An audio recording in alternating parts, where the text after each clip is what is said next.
They said she was a criminal. They said she was a threat. They said a 72-year-old grandma disturbed the peace by handing out soup to homeless strangers. But when the judge leaned forward and asked one question, the whole courtroom froze. An officer's face changed color. A prosecutor stopped breathing for a second, and the grandma, with shaking hands, pulled one item from her purse that made the gallery gasp. What the judge ruled next didn't just free her. It sent a shockwave through the entire police department. Now listen close. Before we show you exactly what happened in that courtroom, drop a comment telling us where you're watching from. And make sure you've hit that subscribe button and turned on the bell icon, because what you're about to see is something you'll never forget. The courthouse in Providence had that old smell, like wet wool coats and paper that's been handled 1,000 times. Outside, the sky was gray and heavy, and the rain hit the windows like soft fingers tapping for attention. Inside, the hallway lights buzzed, and shoes squeaked on the polished floor. Courtroom B looked normal at first. The seal on the wall, the flag in the corner, the wooden benches that creaked when people shifted. But the air didn't feel normal. It felt tight, like everyone had walked in already holding their breath. There were more people than usual for a city ordinance case, not the kind of crowd that came for gossip. This crowd came with purpose. Some faces looked tired, some looked angry, some looked like they hadn't eaten a real meal in a while. A bailiff stood near the door, arms folded, eyes sweeping the room. A clerk stacked files, tapping them into neat lines. Somewhere in the back, a man coughed hard, then tried to hide it in his sleeve. Judge Frank Caprio entered and took his seat. He moved with quiet control, like he didn't need to rush because the room would wait for him. His face was calm, but his eyes were awake.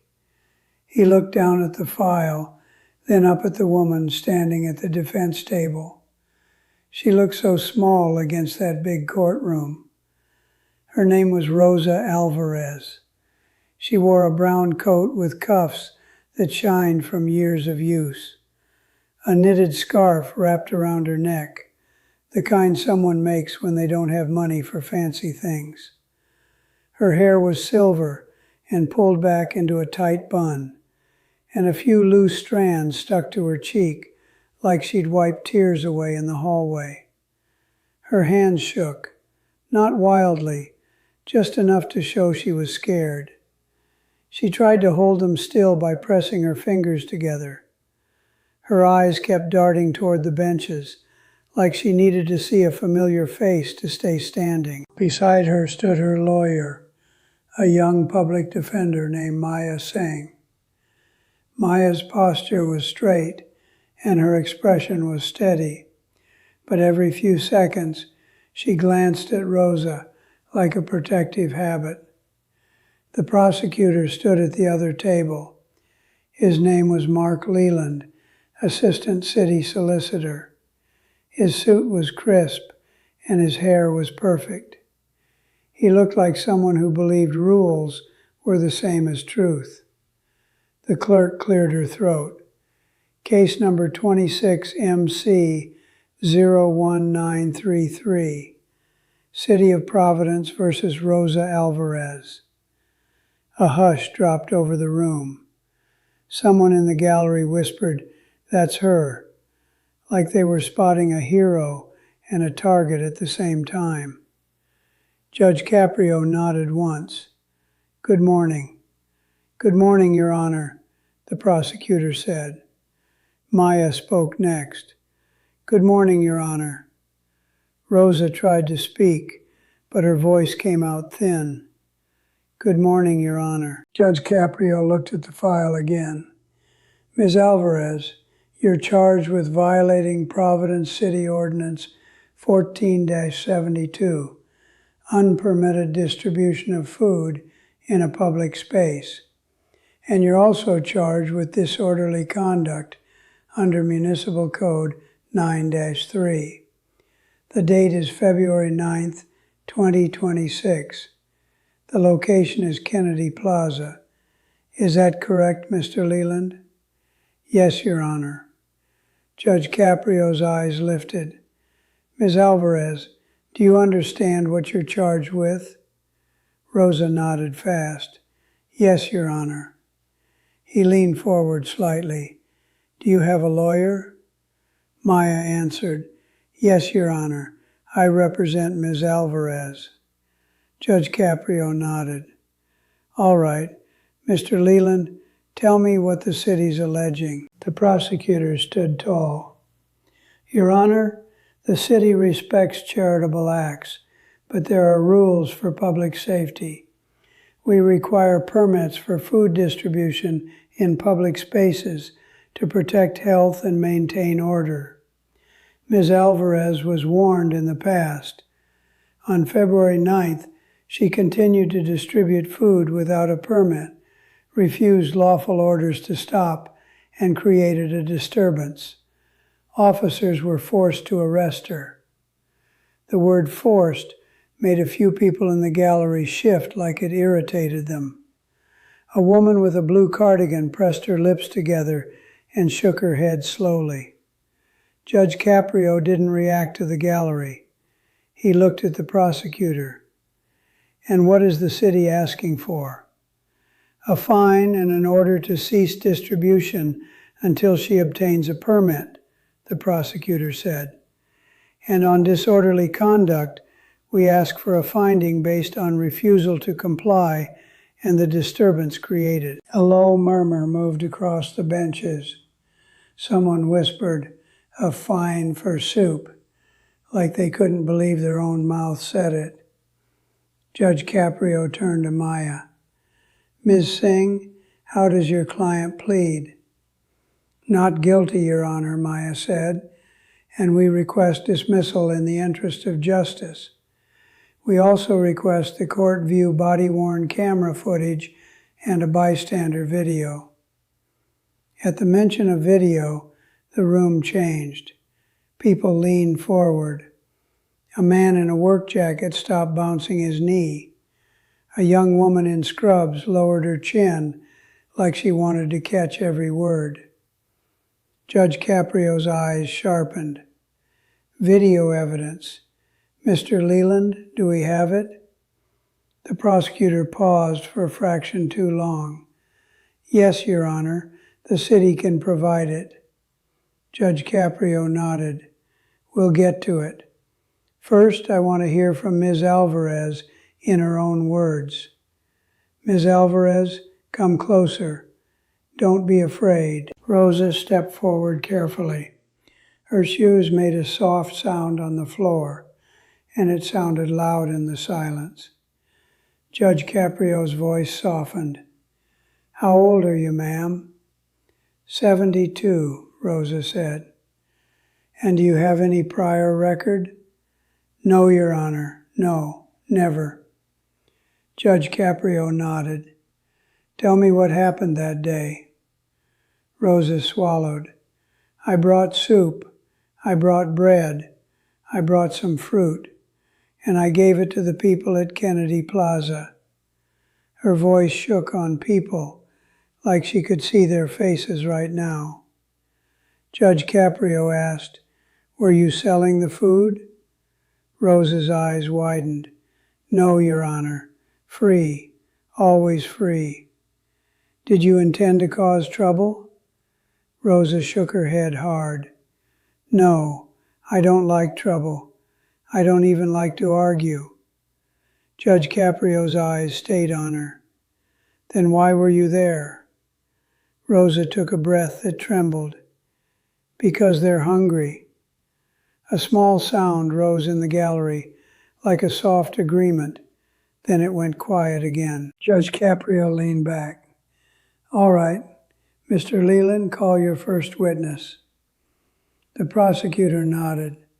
The city calls Officer Daniel Rourke. Officer Rourke walked to the stand in uniform. His badge caught the overhead light. He looked fit, mid-30s, with a tight jaw and a face that said he was used to being in charge. But his eyes looked tired, like he hadn't slept well since the arrest. He took the oath. His voice was clipped. "I do." The prosecutor began. "Officer Rourke, were you on duty at Kennedy Plaza on February 9th, 2026 at approximately 6:40 p.m.? "Yes." "Did you observe Ms. Alvarez distributing food?" "Yes." "What did you do?" "I approached and informed her she was violating city ordinance by distributing food without a permit. I told her she needed to stop and pack up." "And did she comply?" The officer hesitated, then said, "No." She continued. The prosecutor's voice turned firmer. "Did she refuse lawful orders?" "Yes." "And did her actions create a disturbance?" "Yes. People gathered.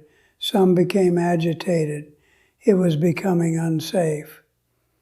The word unsafe made a few heads in the gallery tilt, like they wanted to challenge it. The prosecutor continued. "Did you arrest Ms. Alvarez?" "Yes." "And what charges did you place?" "Violation of Ordinance 14-72 and disorderly conduct." The prosecutor sat back slightly, like he laid down a clean story. Judge Caprio leaned forward. "Officer Rourke, I have some questions." "Yes, Your Honor." Judge Caprio's tone was calm, but it carried. "How long have you been on the job?" 8 years. "Have you ever arrested a grandmother before?" The question landed hard. A few people in the gallery let out a quiet, shocked laugh that died fast. Officer Rourke blinked. "No, Your Honor." Judge Caprio nodded slowly. "Did Ms. Alvarez strike you?" "No." "Did she threaten you?" "No." "Did she curse at you?" "No." Judge Caprio paused. "So the disorderly conduct charge is based on what?" Officer Rourke shifted in his seat. "Refusing orders, raising her voice, and the crowd reaction." Judge Caprio repeated it softly. "The crowd reaction." He glanced at the prosecutor. "Mr. Leland, let's see the body camera footage now." Maya stood. "Yes, Your Honor. We request it be played in open court." Judge Caprio nodded. "Granted." The monitor was set up, the screen lit, and the room leaned forward like one body. Someone's phone lifted and dropped when the bailiff's eyes flashed. The footage showed Kennedy Plaza under streetlights, wet pavement, buses idling with low rumbling sounds, people huddled in coats that looked too thin for February. Rosa stood behind a folding table. Foam containers were stacked neatly. A large insulated pot sat beside a cooler. Steam rose when she lifted a lid, and it looked like warmth fighting the cold. Rosa's voice in the video was gentle. "Careful, honey, it's hot." A man in line said, "Thank you, Abuela." Rosa answered, "God bless you." In the courtroom, the woman in scrubs pressed her fingers to her mouth. The teacher-looking woman in the blue cardigan dabbed her eyes with a tissue. Then Officer Rourke appeared in the footage. His voice was firm. "Ma'am, you can't do this here." Rosa turned, surprised. "Officer, they're hungry." He said, "You need a permit. Pack it up. Rosa's hand shook on the ladle. I applied. I'm waiting. Please. It's cold. Look at them. Officer Rourke's voice got louder. Last warning. Pack it up. Rosa's voice trembled. I can't just leave them. He reached for the cooler. Rosa grabbed the handle with both hands, not yanking, just holding. Please don't take it. Officer Rourke snapped, let go. A voice from the line said, come on, man, let her feed us. Another voice, angry and desperate, this is wrong. In the courtroom, a low murmur rose like a tide. Someone whispered, oh no. Then Officer Rourke said on the video, clear as day, if you keep feeding them, you're going to jail.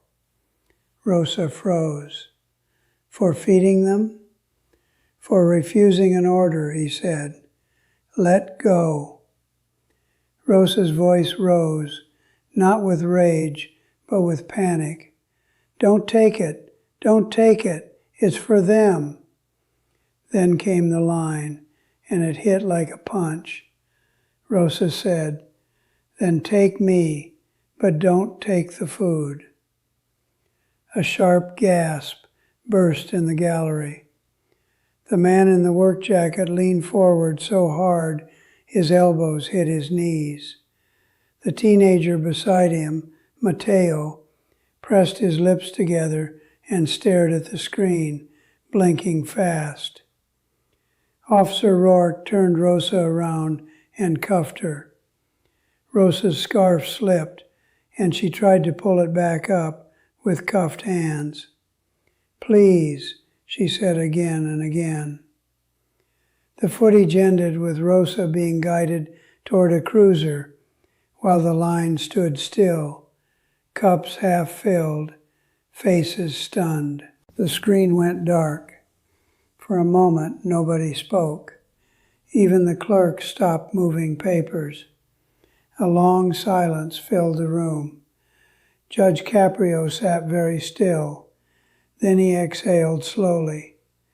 Officer Rourke, he said, I'm going to ask you something. Yes, Your Honor. When you said, if you keep feeding them, you're going to jail, did that feel like justice? Officer Rourke's face tightened. Your Honor, I was doing my job. Judge Caprio's voice stayed calm. That's not what I asked. A whisper moved through the benches like wind through dry leaves. Officer Rourke swallowed. No, Your Honor, it didn't feel like justice. Judge Caprio nodded once. Thank you for being honest. Maya stood. Your Honor, may I cross-examine? Go ahead, Judge Caprio said. Maya faced the officer. Officer Rourke, did Ms. Alvarez threaten you? No. Did she strike you? No. Did she block traffic? No. Did she tell the crowd to attack you? No. Maya held up the incident report. Officer, you wrote that she was belligerent. Do you still stand by that word after hearing her on the video? The officer's ears turned red. No. A ripple ran through the gallery. A woman whispered, he said no, like she couldn't believe it. Maya continued, did you offer her an alternative location that night? No. Did you provide a phone number, a contact, anyone to help her comply? No. Maya stepped back. No further questions. Judge Caprio turned to Rosa. Ms. Alvarez, I want to understand who you are. Where were you born? Puerto Rico, Rosa said softly. When did you come here? When I was 19. My husband got construction work. Judge Caprio nodded. Is your husband living? Rosa's eyes dropped. No. A collective sigh moved through the gallery. The nurse in scrubs closed her eyes for a second and looked down. Judge Caprio said quietly, "I'm sorry." "Thank you," Rosa whispered. "Do you have children?" he asked. "Yes," Rosa said, "2. "How are they?" Rosa hesitated. She glanced at the benches. A woman there, her daughter Elena, sat stiff, jaw tight, eyes shiny. Next to Elena sat Mateo, shoulders hunched like he was trying to make himself smaller. "My daughter is okay," Rosa said. "She works at the hospital." "And your son?" Rosa's mouth trembled. "He's gone." Judge Caprio's face softened. "How did he pass?" Rosa's voice barely came out. "Overdose." The word dropped into the room, and it felt like the air got heavier. Someone in the gallery covered their mouth. A man in the back shook his head slowly, eyes wet. Judge Caprio nodded slowly. "I'm sorry." Rosa wiped her cheek with the back of her hand, embarrassed by her tears. "He was good when he was little, Your Honor. He drew pictures. He was sweet. Then he got sick. Not like fever sick, like addiction." Judge Caprio spoke gently. "Addiction is a sickness." Rosa nodded hard. "Yes, and sometimes he was on the street. Sometimes I went to Kennedy Plaza looking for him. I'd look at faces. I'd call his name. I'd pray I wouldn't find him, and I'd pray I would find him. That's how it was." A low murmur rose. The teacher in the blue cardigan dabbed her eyes again and looked away like she couldn't stand the pain of it. Rosa continued. "One night I found him behind the bus station. He was shaking. I put my coat on him. I walked home without a coat." Judge Caprio's eyes stayed on her. "So when you feed people now, you see your son?" Rosa whispered, "Yes." Judge Caprio nodded. "Let me say something that I've learned in this courtroom. Pain doesn't always make people hard. Sometimes it makes them generous." The gallery reacted with soft nods. Someone whispered, "That's true." The prosecutor stood. "Your Honor, we sympathize with Ms. Alvarez, but we can't ignore the ordinance. There are health concerns. There are sanitation concerns. There are complaints from businesses and commuters." Judge Caprio looked at him. "Complaints about what exactly?" "Crowds," the prosecutor said. "Trash, disorder, potential illness." Judge Caprio's voice stayed steady. "Do you have evidence that anyone got sick?" The prosecutor hesitated. "No direct report, Your Honor, but the risk." Judge Caprio raised his hand. "Risk exists everywhere. The question is what kind of risk we accept as a society." He paused, then said, "Money can buy comfort, but it can never buy character." A few people in the gallery nodded like they'd heard a truth they wanted to keep. Maya stood. "Your Honor, we'd like to call a witness." "Who?" Judge Caprio asked. "Darnell Briggs," Maya said. "He was a witness at Kennedy Plaza." A man in a gray work jacket stood. His hands were rough. He walked with a slight limp. He looked like someone who worked long hours and didn't complain. He took the oath. "I do." Maya asked, "Mr. Briggs, what do you do?" "I drive a bus," he said. "RIPTA, Route 20. "Were you at Kennedy Plaza on February 9th? "Yes." "What did you see?" Mr. Briggs looked at Rosa with respect. I saw Ms. Alvarez feeding people. Folks were in a line, quiet, polite. They call her Abuela. A soft murmur moved through the gallery at the word, like a warm breeze in a cold room.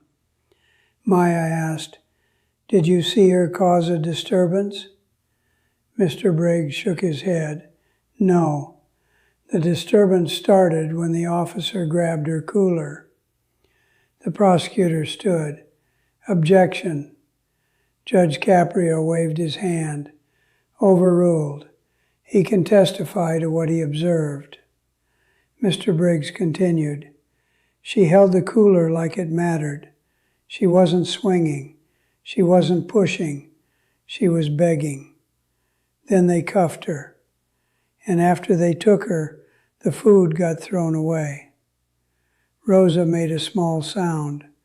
Her hand flew to her mouth. The gallery reacted like someone dropped a stone into water. A sharp gasp, a wave of whispers.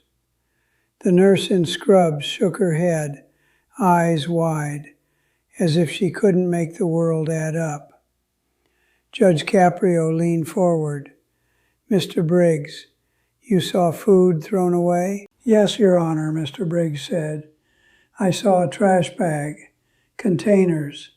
Folks were standing there looking at it like the city threw them away too."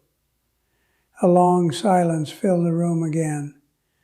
The prosecutor's face tightened, and his pen stopped moving. Maya asked, "Did officers offer those people any alternative, any shelter transport, any vouchers?" Mr. Briggs shook his head. "No." Maya nodded. "No further questions." The prosecutor tried to cross. "Mr. Briggs, you're not trained in public health standards, correct?" Mr. Briggs looked unimpressed. "I'm trained in keeping a bus full of people safe, and I know what hunger looks like." A few people in the gallery let out a quiet, surprised chuckle. The bailiff's mouth twitched like he wanted to smile but fought it. The prosecutor backed off. "No further questions." Maya called another witness. Thomas Carney. A thin man stood up from the back. His beard looked trim fresh, like someone cared enough to make him presentable. His flannel shirt was clean but too big. He walked slowly, eyes down, like he didn't want to be seen, but knew he had to be. He took the oath. "I do." Maya asked softly, "Mr. Kearney, where do you live?" He swallowed. "I don't got a place. I stay where I can. Kennedy Plaza sometimes. The warming center if they got space." The gallery grew quiet, not with judgment, but with respect. A man in the front row nodded once, like he understood. Maya asked, "Were you present on February 9th when Ms. Alvarez was arrested?" "Yes," Tom said. His voice was rough, like cold air lived in it. "What did you see?" Tom looked at Rosa. His face softened. "I saw her feeding people, same as always. She says please. She says God bless you. She treats us like we ain't garbage." Rosa's eyes filled again. She bowed her head. Tom continued, "Then the cops come. They talk like she's doing something dirty. She begs. She holds the cooler. And when they cuff her, I swear, it felt like the world flipped upside down." A low murmur ran through the gallery. The teacher in the blue cardigan pressed her tissue to her mouth. Maya asked, "Why did it feel like that?" Tom's eyes got wet. "Because she saved me once. Last winter I was sick, fever, shaking. I couldn't stand. I sat behind the bus station thinking maybe I'd just let the cold take me." The room went still. A long silence filled the space between his words. Tom swallowed. She found me. She put a blanket on me. She held soup to my mouth like I was her kid. She called an ambulance and waited. She didn't leave. Most people don't wait. Rosa sobbed quietly. Elena reached out from the bench and held her mother's coat sleeve like she could reach across the courtroom by holding cloth. Tom looked at Judge Caprio. So seeing cuffs on her, it broke something in me. The gallery reacted with a collective sigh. Someone whispered, "Lord." The prosecutor stood, but his voice lacked power now. "Mr. Kearney, are you aware that public food distribution can create safety issues?" Tom stared at him. "Hunger creates safety issues. Food calms people down. That's what I know." A few heads nodded hard. A soft murmur of approval rolled through the benches. The prosecutor tried again. "Do you know if the soup was kept at the proper temperature?" Tom's mouth twisted. "It was hot enough to warm my hands." He held up his hands, cracked and red. That simple gesture made the nurse in scrubs blink fast and look down. "No further questions," the prosecutor said quickly. Judge Caprio leaned forward. "Mr. Kearney, thank you for coming. That takes courage." Tom nodded and stepped down. Judge Caprio turned to Rosa again. "Ms. Alvarez, did you apply for a permit?" "Yes, Your Honor," Rosa said quickly. "They gave me papers. They told me to go online. I don't have a computer. My grandson tried, but they said we need more things." "What things?" Judge Caprio asked. Rosa's voice shook. "Insurance, forms, more forms. I don't have money for insurance. I'm not a business." Judge Caprio looked at the prosecutor. "Is insurance required for a permit?" The prosecutor cleared his throat. "Yes, Your Honor. It's part of the policy." Judge Caprio leaned back. His face stayed calm, but his eyes hardened. "Insurance, for giving away soup." A low, angry murmur moved through the gallery. A man whispered, "That's a wall," and someone beside him nodded. Judge Caprio nodded slowly and spoke a line that landed in the room like a heavy coat. "Rules without mercy become weapons, and weapons don't build communities." The officer shifted in the witness chair. The prosecutor stared at his file. Judge Caprio turned to Officer Rourke. "Officer, you said you were instructed to enforce. Who instructed you?" Officer Rourke hesitated. "Supervisors, Your Honor. We had directives after complaints." Judge Caprio asked, "Complaints about what?" "Trash," Officer Rourke said. "Crowds. Businesses saying it was affecting customers."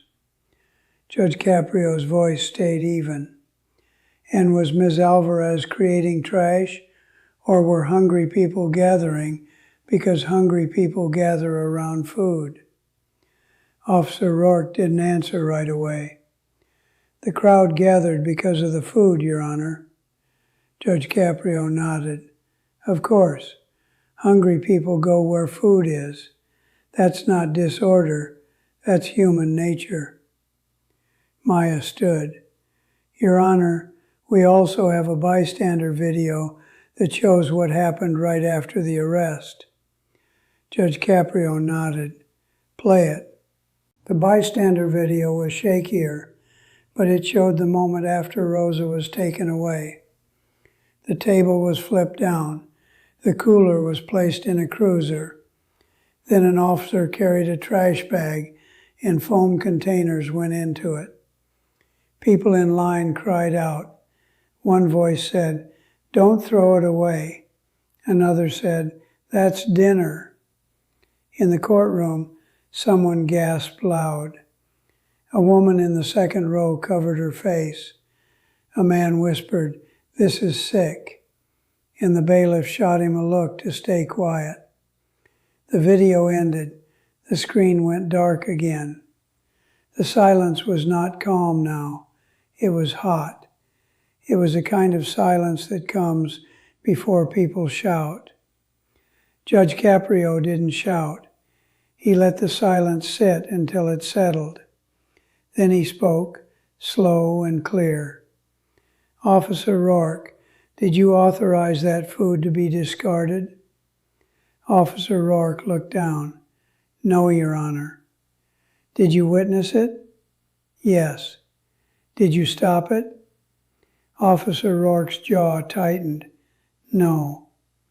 Judge Caprio nodded. "And why not?" Officer Rourke swallowed. "We were securing the scene. We were told to remove the items." Judge Caprio leaned forward. "Remove the items. That's a clean way to say throw away dinner." The gallery reacted with soft murmurs and shaken heads. Judge Caprio turned to the prosecutor. "Mr. Leland, the city is asking this court for a fine and an order to stop, correct?" "Yes, Your Honor," the prosecutor said, but his voice didn't sound proud anymore. Judge Caprio nodded. "Let me tell you something that I learned growing up. The law is supposed to be a fence, not a cage.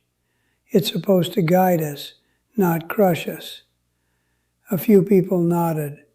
The teacher in the blue cardigan whispered, "Yes," like she was agreeing with her whole body. Judge Caprio looked at Rosa. "Ms. Alvarez, did you spend the night in jail?" Rosa's eyes widened, embarrassed. "Yes, Your Honor." A sharp gasp rose in the gallery. The nurse in scrubs whispered, "Overnight?" And the man beside her shook his head like he couldn't believe it. Judge Caprio's face tightened. "Overnight. For this." Rosa's voice cracked. "They took my scarf. They took my shoelaces. They asked me if I had drugs. I said, 'No, I have soup.'"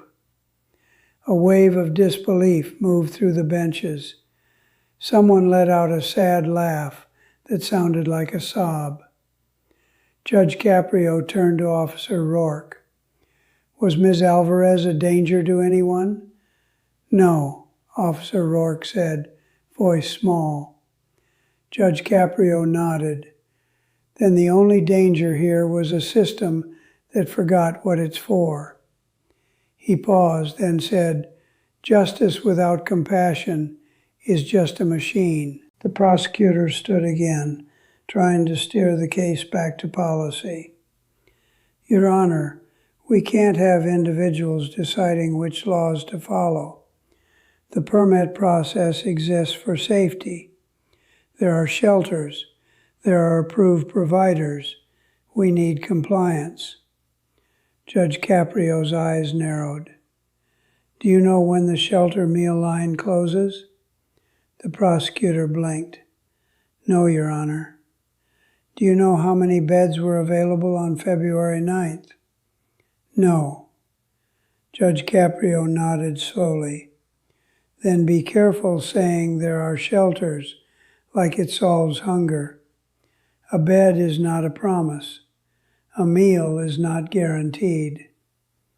The gallery responded with a collective sigh. A man in the back whispered, "Finally." Judge Caprio leaned forward and spoke another line, quiet but sharp. "The law doesn't care who you are. It cares what you do. But judges, we're supposed to care why you did it." Rosa looked up at him, eyes shining like someone finally saw her. Maya stood again. "Your Honor, we request dismissal of both charges. The disorderly conduct is unsupported by evidence. The ordinance violation is technical, but enforcement here was unjust and harmful. The prosecutor's jaw tightened. Your Honor, dismissal will encourage others to ignore permitting. Judge Caprio's voice stayed steady. If your permit process is so heavy that a 72-year-old woman without a computer can't comply, then the process is not a safety tool. It's a wall. A loud murmur rolled through the gallery. Someone whispered, "A wall," like they wanted to remember it forever. Judge Caprio turned to Officer Rourke. "Officer, you said you didn't want to arrest her. Is that true?" "Yes," Officer Rourke said, and his voice cracked just a little. Judge Caprio nodded. "Then why did you?" Officer Rourke hesitated. His eyes flicked toward the prosecutor, then back to the judge.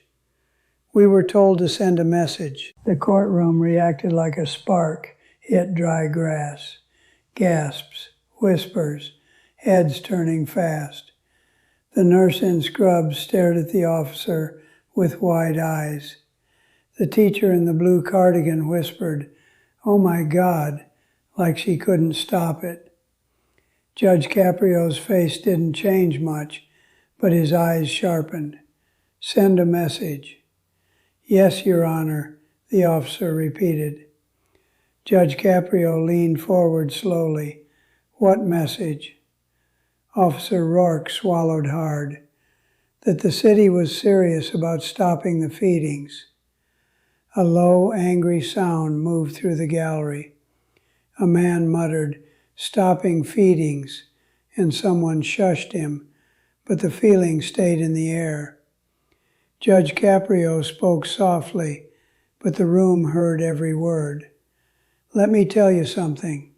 When you send a message by handcuffing a grandmother, the message doesn't land on policy. It lands on the heart of the community." A long silence followed.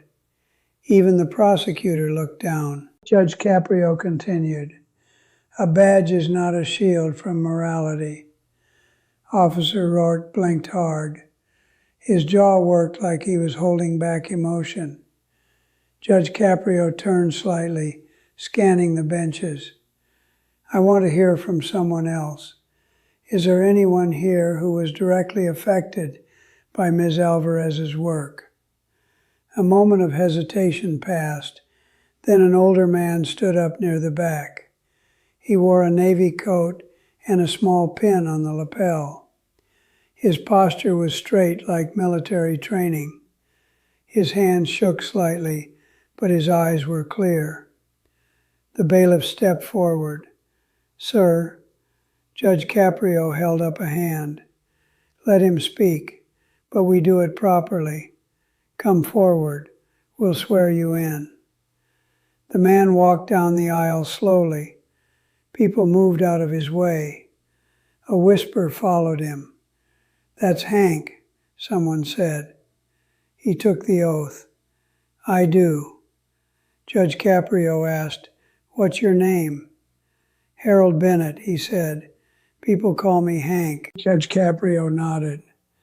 "Mr. Bennett, what do you want the court to know?" Hank took a breath. "I'm a veteran, Vietnam. I don't say it for sympathy. I say it because I know what pride does. It keeps you quiet when you need help." He looked at Rosa. "Ms. Alvarez fed me when I was sleeping behind the transit building. She didn't ask why I was there. She didn't lecture me. She said, 'Eat, mijo,' like I mattered." Rosa covered her mouth and cried silently. Elena's eyes were wet now too, and she didn't bother hiding it. Hank continued, "I'm sober now. I got into a program. I got a job 2 days a week. I'm not perfect, but I'm alive, and I believe she helped keep me alive."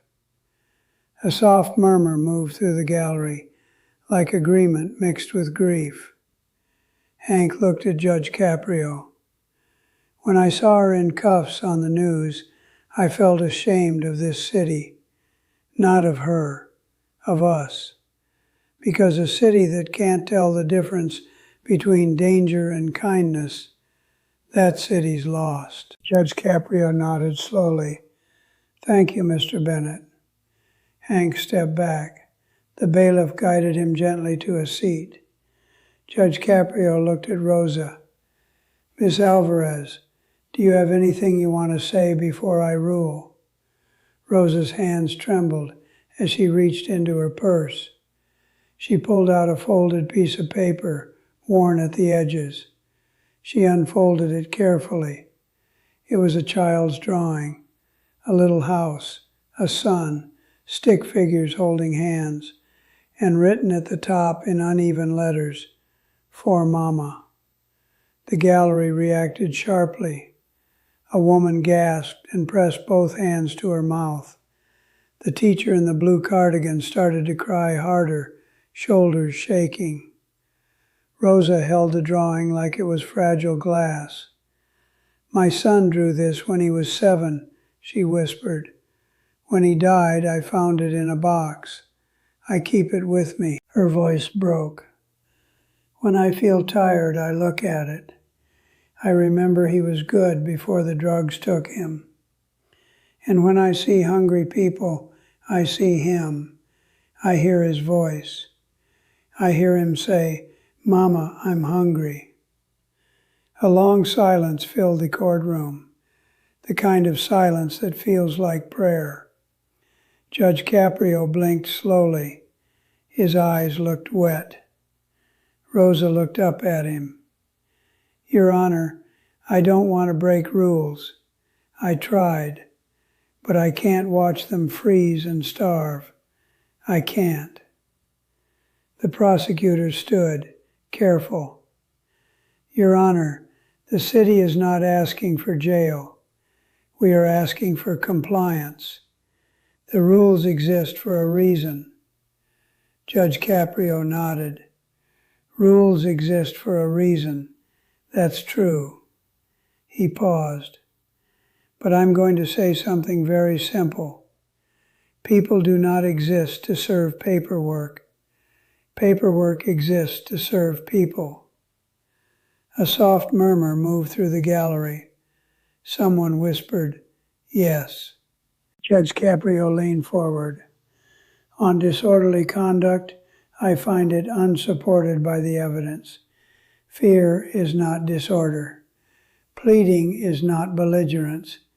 And holding onto a cooler is not violence. A ripple of whispers and stunned faces moved across the benches. Mateo squeezed his mother's hand. Judge Caprio continued.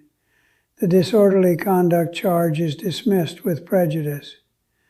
A loud gasp swept the gallery. Someone whispered, with prejudice, like it was a miracle word. The prosecutor's mouth opened slightly, then closed. Judge Caprio went on. On the ordinance violation, there is a technical violation, no permit. That is true. The prosecutor straightened like hope returned. Judge Caprio's voice stayed firm. But the purpose of this court is not to punish kindness. The purpose is to protect the public and promote justice.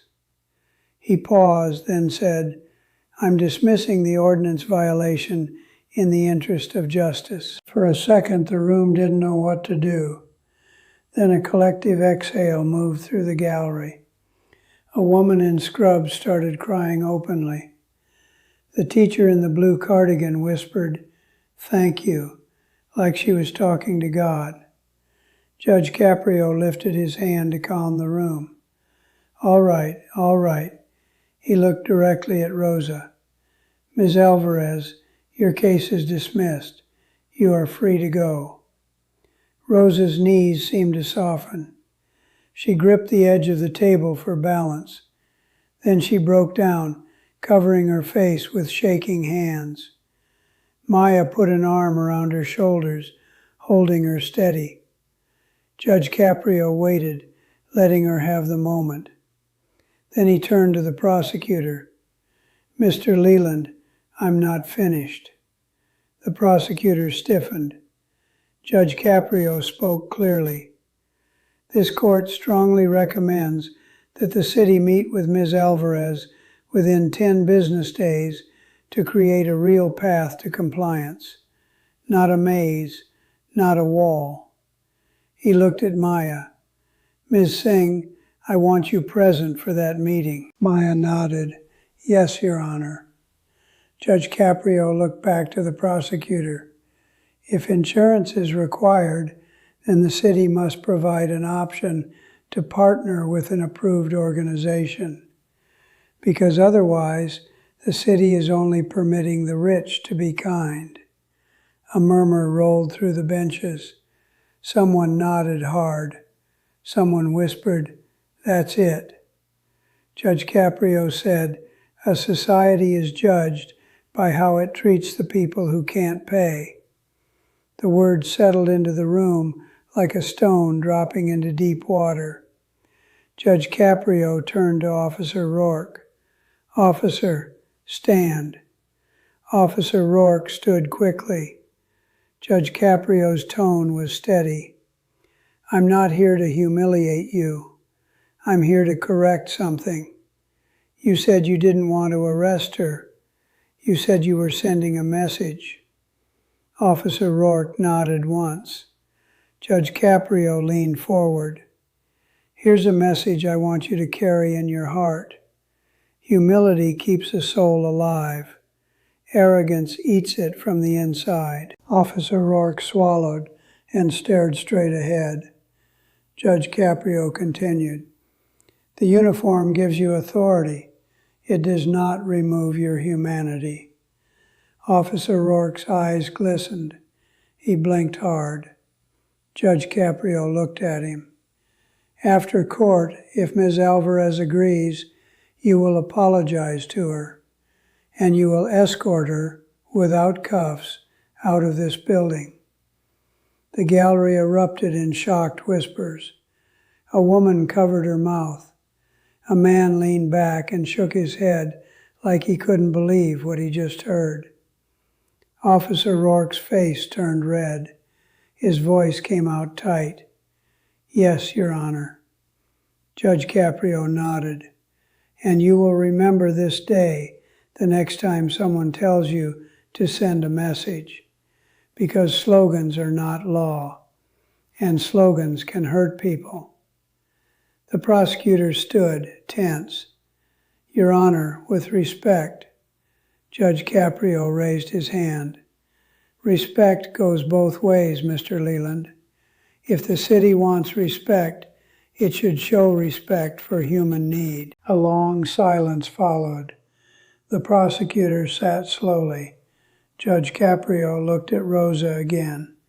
His voice softened. "Ms. Alvarez, I want you to be careful. The streets are not safe. If you're going to feed people, do it with support. Bring help. Stay in well-lit areas. Don't go alone at night." Rosa nodded quickly.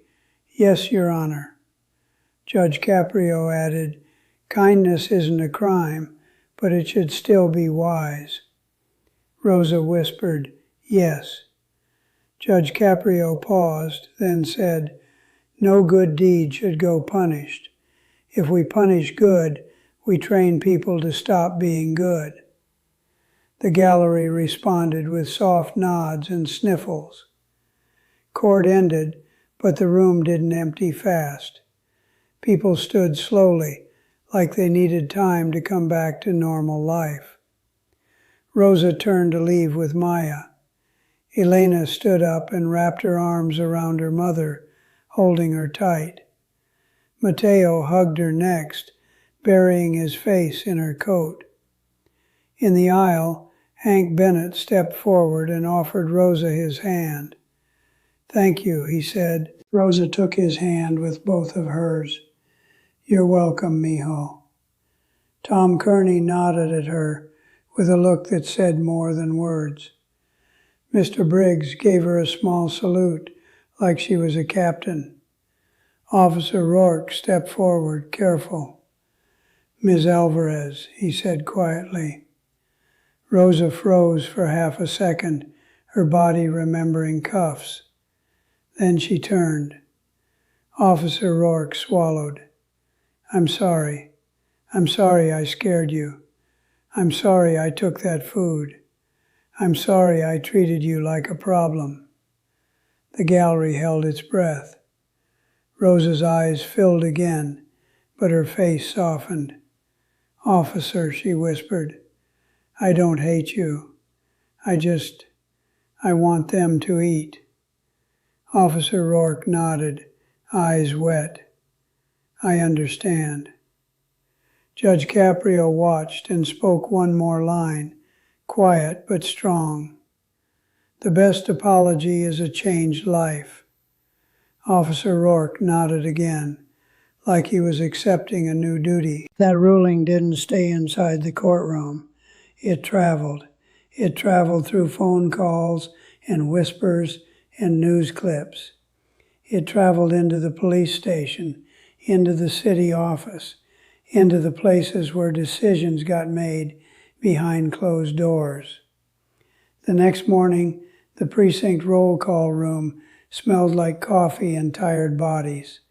Chairs scraped, radios crackled, officers talked low. The sergeant walked in holding a clipboard. His face was tight. "All right, listen up." The room quieted. "The Alvarez case," the sergeant said. "It's everywhere. Judge dismissed both charges. He dismissed disorderly with prejudice, and he made comments on the record." A murmur moved through the room. One officer whispered, "Yeah, he did." The sergeant continued, "The chief says we enforce ordinances, but we're not going to look like we're at war with grandmothers. Discretion matters. Documentation matters. And disorderly conduct is not a catch-all." A few officers nodded. A few looked surprised. A few looked relieved. Officer Rourke stood near the back with his hands clasped behind him. His face was pale. His partner nudged him. "You okay?" Rourke stared at the floor. "I don't know," he murmured. After roll call, the chief called Rourke into his office. The chief's office smelled like cologne and paper. A framed photo showed officers handing out toys at a holiday event. A small flag sat on the desk. The chief didn't yell. That was the scary part. He slid a printed transcript across the desk. A line was circled in red. "Send a message." The chief looked at Rourke. "Did you say that?" Rourke's throat moved. "Yes, sir." The chief leaned back. "You know what that does to a department?" Rourke whispered, "It makes us look like monsters." The chief stared at him for a long moment. Then he asked, "Were we?" Rourke swallowed. His eyes got wet. "For a minute, sir, yes." The chief exhaled slowly. "All right, here's what we're going to do. We're going to fix our approach. We're going to work with outreach teams. And we're going to stop treating hunger like a crime scene." Rourke looked up, stunned. The chief leaned forward. "And you, Officer Rourke, you're going to go back to Kennedy Plaza. Not to enforce, to assist. You'll stand there. You'll see faces. You'll remember service." Rourke nodded slowly. "Yes, sir." That Sunday, Rosa stood in the church kitchen. The air smelled like onions and garlic and warmth. A pot of soup simmered, and the steam fogged up Rosa's glasses. Elena packed sandwiches into bags with fast hands. Her jaw was tight. She was still angry. Not the loud kind of angry, the kind that sits in the chest. Mateo carried boxes to the car, cheeks red from cold. Maya Singh stood by a stack of cups, tying lids into bundles with rubber bands. The church door opened and the room went quiet. Officer Rourke stepped in, wearing plain clothes, jeans, a simple jacket, no badge, no belt, just a man with a serious face. Behind him walked another officer, carrying a folding table. He looked nervous, like he didn't know if he belonged. Rosa froze, spoon in hand. Rourke lifted his hand slightly. "Ms. Alvarez," he said softly, "I'm here to help." Elena's eyes narrowed. "Help," she repeated under her breath, like the word tasted strange. Rosa stared at Rourke for a long moment. Then she whispered, "Why?" Rourke swallowed. "Because I did wrong, and because I want to do right." Rosa nodded slowly. "Okay." They loaded the car. The table clanked. The cooler thumped. The soup sloshed carefully, like it didn't want to spill in a world that already wasted too much. At Kennedy Plaza, people were already gathered, huddled in coats, eyes scanning for the familiar brown coat and silver hair. When Rosa stepped out, a voice called, "Abuela." Rosa's face softened. "Hello, sweetheart." Then the eyes shifted to Rourke. Bodies stiffened. A few people stepped back. Fear moved across faces like a shadow. Tom Kearney stood near a bench and watched. His jaw tightened. Rourke didn't rush. He carried the folding table and set it down. He opened boxes and placed food out carefully. His hands moved slow, like he knew he was being judged. Tom approached. "You here to take it again?" he asked, voice rough. Rourke met his eyes. "No," he said quietly. "I'm here to protect it." Tom stared a long moment. Then he nodded once, slow. "All right." Rosa began serving soup. Steam rose into the cold air, like hope refusing to disappear. People held cups with both hands, warming fingers that had been numb. A small argument started in the line. Two men bumped shoulders. Voices rose. Rourke stepped closer. He didn't bark. He didn't shove. He said, "Hey, one line. Everybody eats. Don't ruin it." The men stopped. One looked embarrassed. He stepped back and lowered his head. Rosa glanced at Rourke, surprised. Mateo leaned toward Maya and whispered, "He's different." Maya whispered back, "People can change, but they have to choose it." Hank Bennett arrived with a tray of rolls. He looked at Rourke and nodded once. Not friendly, not hostile, just acknowledgement. Rourke nodded back, swallowing. Rosa served the last cup and looked into the pot. It was nearly empty. She looked at the line still waiting, and her face fell. "I'm sorry," she said softly. "I'm out." A man in line shrugged, not angry. "You came. That's what matters." Rosa's eyes filled again. "I'll come again." Rourke stepped aside and pulled out his phone. He called someone. His voice was low. "Yeah, it's me. I need a favor." "No, not a police thing. A people thing." He hung up and walked back. "Ms. Alvarez," he said, "next week I'll bring extra food. I'll pay for it." Rosa shook her head fast. "No, you don't have to." Rourke's face was serious. "I want to." Rosa stared at him, then nodded slowly. "Okay." Later that week, the city's permitting office finally scheduled a meeting. Not months out, not maybe someday, a real date. Rosa sat at a table with Maya and Elena.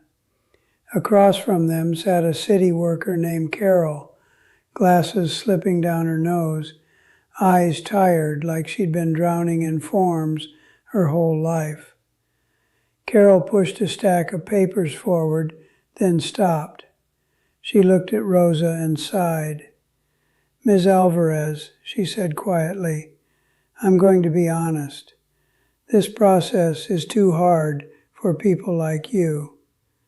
Elena leaned forward. "Then fix it."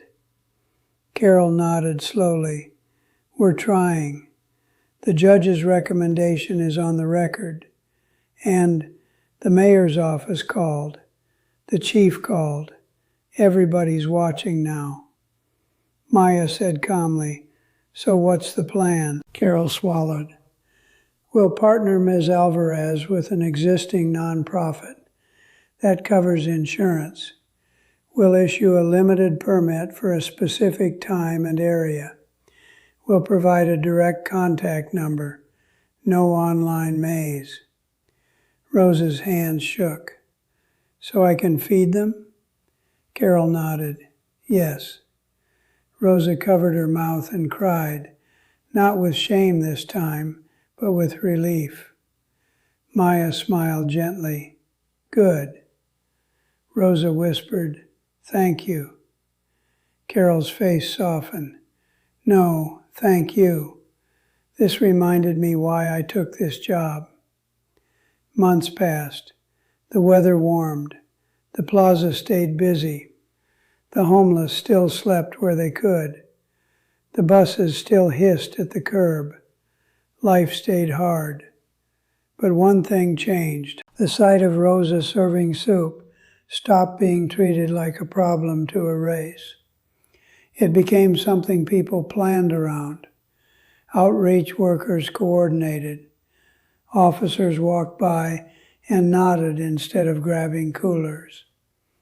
Officer Rourke wasn't at every distribution, but he showed up sometimes, not for credit, not for cameras, just to stand and help keep the peace.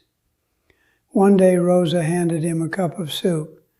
She didn't say a word at first. Rourke stared at it. "For me?" Rosa nodded. "For you." Rourke held it with both hands. Steam warmed his face. His eyes got wet, and he looked away quickly. Rosa spoke softly. "We all hungry for something, officer. Some hungry for food. Some hungry for peace." Rourke nodded slowly. "Yeah." Judge Caprio kept working like he always did. Case after case. People with tickets. People with fines. People with lives falling apart over small mistakes. But people kept talking about Rosa's case because it felt bigger than paper. It felt like a test. Some people said, rules are rules. Some said, if rules punish soup, the rules are broken. And in the middle, a lot of people asked themselves a question they didn't expect to ask after a city ordinance case. What kind of world do we want? One spring evening, the church held a dinner for volunteers. Not a fundraiser, not a press event, just a meal for the people who chopped vegetables, filled cups, and stood in the cold. Rosa greeted people at the door. She wore a simple cardigan. Her hair was still in a bun, but her face looked lighter. Hank came with rolls. Tom came with apples. Mr. Briggs came with a big tray of cornbread. Maya came with Mateo, both laughing softly. Then Officer Rourke stepped in, carrying a pot of chili. He looked awkward, like he didn't know if he deserved to be there. Elena's eyes narrowed. Then she looked at her mother. Rosa smiled at Rourke. "Come in," she said. "Eat." Rourke's shoulders dropped, relief washing over him. "Thank you," he whispered. Later that night, someone mentioned Judge Caprio. Rosa didn't ask for him, but someone had invited him. And to everyone's surprise, he came. He walked in wearing a simple suit, no robe, no bench, just a man with kind eyes. The room went quiet for a second, then warmed up again. Rosa stepped forward, trembling a little. "Judge," she said softly. Caprio smiled. "Miss Alvarez." Rosa took his hands. "You saved me." Judge Caprio shook his head gently. "No, you told the truth. The truth saved you." Rosa's eyes filled. "You saved my name." Caprio's voice was soft. "Your name was never dirty. It was just dragged through mud by a system that forgot how to look up." A few people nearby wiped their eyes. Someone sniffed hard and laughed through tears. Caprio looked around the room. "This," he said quietly, "is what a community looks like." He paused and said a line people would repeat for a long time. "When you feed a body, you keep a person alive. When you treat them with respect, you bring them back to life."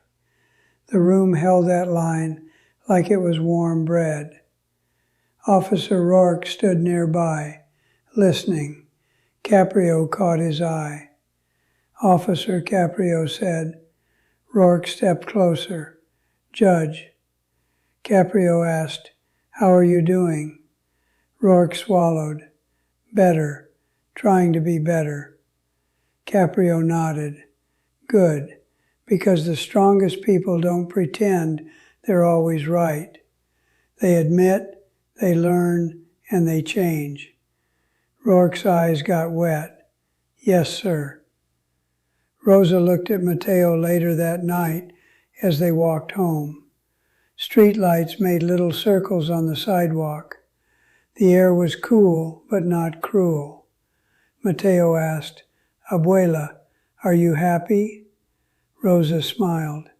"I'm tired." Mateo laughed softly. "That's not what I asked." Rosa looked up at the sky. "Yes," she said, "I'm happy." Mateo nodded. "Good." Rosa squeezed his hand. "Listen, mijo, don't do good just to be seen." Mateo shook his head. "I won't." Rosa nodded. "Do good because you can't live with yourself if you don't." Mateo swallowed, eyes bright. "Okay." Rosa's voice softened. "And if the world ever tells you kindness is illegal, remember what happened in that courtroom. Remember that laws can change, but a hungry stomach can't wait." Mateo nodded. "I'll remember." Back at the police department, the shock of the ruling didn't fade quickly. It sat in meetings. It sat in training. It sat in the way officers spoke about discretion like it mattered again. They didn't become perfect. They still made mistakes. They still had bad days. But the department changed in one important way. They learned that a court can punish, but it can also teach. And on that February morning, in case 26MC-01933, Judge Caprio taught a lesson that cut through uniforms, paperwork, and ego. He taught that compassion is not weakness. He taught that a city can't call itself safe if it punishes mercy. He taught that sending a message is not a reason to break a human being. And he reminded everyone, in a voice that stayed calm even when the room felt like fire, that justice has to have a heart. So let me ask you this. Should a city be allowed to arrest someone for feeding the homeless if a permit is missing? And here's another. If you were the officer that night, would you follow the order or follow your conscience? I'd love to hear your thoughts in the comments below. If you enjoyed this story, don't forget to like this video, subscribe, and hit that bell icon. Share this with someone who needs to see this. And check out the next video on your screen. I'll see you tomorrow with another story from Judge Caprio's courtroom.